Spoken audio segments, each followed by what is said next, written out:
देखिए, एक समय था कि ये समाजवादी का गढ़ था।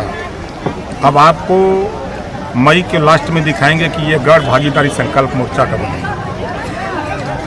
इस आजमगढ़ की 10 सीट पर एक बड़ा वोट भारतीय समाज पार्टी का है, दूसरा बड़ा वोट अनिल चौहान का है, तीसरा बड़ा वोट बाबू सिंह कुशवाहा का है, चौथा वोट प्रेमचंद प्रजापति बाबूराम पाल का है, पांचवा वोट रामसागर बिंद रामकन कश्यप का है। ये इतना खाली वोट मिला दीजिए, अब बताइए कहाँ है गढ़ किसका।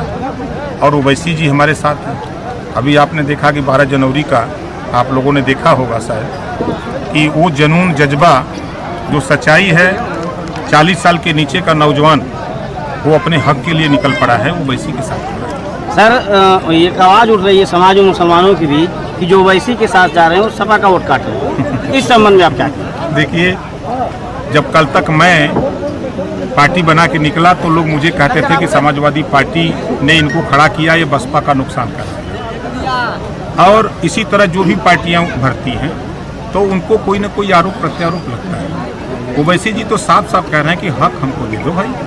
4 बार सरकार समाजवादी पार्टी की बनी उत्तर प्रदेश में और 1700 थाने हैं। हिस्सेदारी जब सिपाही बनाने की बात आई तब आपने तो ध्यान नहीं दिया। 826 ब्लॉक है, उसमें उनकी नियुक्ति के लिए तो आपने मुसलमानों को नहीं पूछा।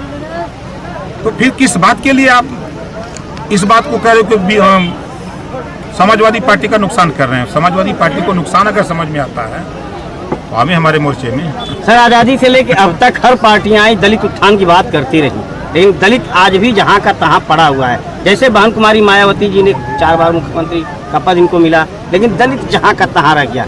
क्या ये मोर्चा कुछ उनसे हटकर करेगा या सिर्फ भाषण ही रह जाएगा मोदी? देखिए, जो आप कह रहे हैं हम इस पे विश्वास नहीं करते। आज़ादी के बाद जो बाबा साहब डॉक्टर अम्बेडकर ने जो व्यवस्था दिया, उस व्यवस्था में प्रगति हुई है। आज हमारे शेड्यूल कास्ट के 125 IS हैं, हर जिले में 125 DM और SP है, 131 MP है, 1100 MLA हैं और लाखों लाख SI या दरोगा हैं, सिपाही हैं। आज बाबा साहब डॉक्टर अम्बेडकर की देन है कि आज वो चारपाई पर बैठ करके लेखपाल अगर है तो वो इंतखाब बना रहा है, खसरा बना रहा है। कल तक बैठने नहीं दिया जाता था। ये हम कैसे मान लें कि उनको प्रगति नहीं हुई है? हाँ, जिस ऊंचाई पर बाबा साहब की जो सोच थी कि जो पिछड़े दलित अल्पसंख्यक के सवाल पे जो बाबा साहब चाहते थे उनकी बात को नहीं माना, इस नाते केंद्रीय मंत्रिमंडल से बाबा साहब ने इस्तीफा दिया था पहली बार। अब वही चीज़ ओम प्रकाश राजभर ने जब प्रदेश में बीजेपी की सरकार ने नहीं माना तो बाबा साहब डॉक्टर अम्बेडकर के रास्ते पे चल करके मैंने भी इस्तीफा दे दिया कि नहीं, तेरे साथ नहीं रहूँगा। तुम पिछड़े दलित अल्पसंख्यक का हित नहीं चाहते हो, तुम विनाश करना चाहते हो। सर, शिवपाल जी से मुलाकात हुई थी? होती रहती है, हम तो सबसे मिलते हैं। सर, आने वाले समय में अखिलेश यादव से मुलाकात हो सकती है? वो चाहे तो मुलाकात नहीं होगी। हम कोई सिंह तुम्हारे ऊपर जाती है।